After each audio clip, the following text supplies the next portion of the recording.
See, it's on. It's on. Hi, this is T.H. Cohen for Solar Cities in Merida, Mexico. I'm with Isaí from the Fundación Haciendas del Mundo Maya. We've completed what is the first urban biodigester for Merida, Mexico. It's an RD hybrid, a Solar Cities RD hybrid, like we've been doing. We have the typical RD system here, although we've added our Solar Cities bacterial motels, the increased surface area with the vertical pipes inside, and using the tops of these that we cut off, we bound them together so that it creates a funnel effect into the gas holder. So we have that, and then over here, we're using a rotoplas tank without damaging the tank at all, no cutting. We have simply used silicone and wing nuts with bolts, and we've bolted the top down, and we're penetrating the feeding tube in the center of the top, and then slightly offset is our fertilizer overflow. And whenever the feeding is larger or higher than this overflow, then it will force fluid out because the pipes go down to about here for the overflow and about here for the feeding pipe. And that'll produce a gas which will fill here, and this valve will be open, and then that gas will also be stored in the gas collector. If a community doesn't want to invest in a gas collecting system because it involves buying 2 tanks, then this system can be used alone, and this tube can go to a PVC balloon, an air mattress, a truck inner tube. So these are other ways of storing the gas and using the gas that is produced by the sealed system.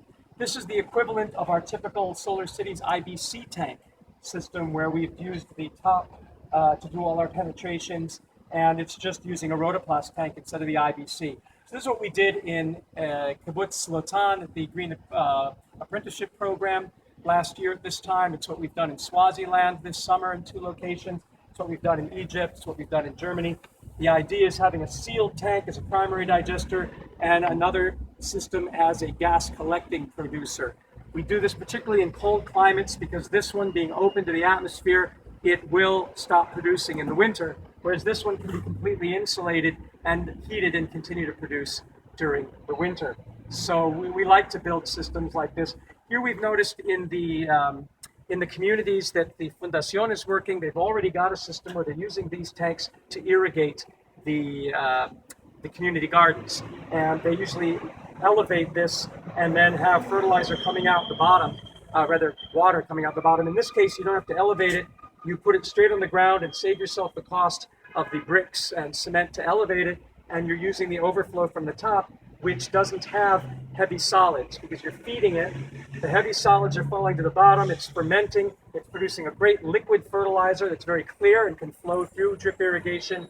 And then it's producing the gas, which goes to your balloon or gas storage. And that's why we developed this one for Merida, because they're already using these tanks. And we wanted a way to use them without damaging the tank, without costing anybody much more. This is just the cost of some wing nuts and bolts and a couple of tubes and some uniseals. We have a uniseal here and a uniseal there. So that's the basic idea. We're going to feed this one, kickstart it a bit with some sugar. You don't want to do a lot of this, but it is okay to kickstart because this system uses liquid from an already existing biogas system, and so it's ready to start eating.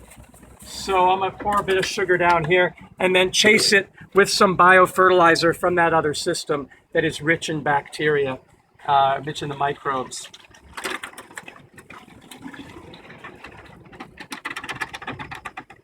And of course, the more we feed it, the better. Right now, we with water. This will have to be tied a bit, but you can use this half bottle to do the feeding. And also, we have some liquid fertilizer here that's come out. Now, something about this, we've kept this pipe unglued so you can take it out. There's other ways, of course, to do that. You can make the pipe shorter. But this is the overspill that comes from this. When you feed it, you will get an overflow from here. And then I'm using that to start this tank. Whereas this one here was started with 100 kilograms of cow manure and some liquid from the digester. We're going to start this one just with the liquid from an existing digester, from the overspill. And that will demonstrate to communities that if you have a neighbor or a friend who has an existing biodigester, you can start your own using their overflow fertilizer liquid, which is of live microbes. So thank you very much for watching. We hope you will try this at home. Biogas is a technology that belongs to everybody. It's very easy, and you can do it right here on your roof in the city, or even in your basement or your backyard. Thanks. Okay. Bien. So that's what I would do. Sigue corriendo el video. ¿Dónde? El video sigue corriendo. Oh.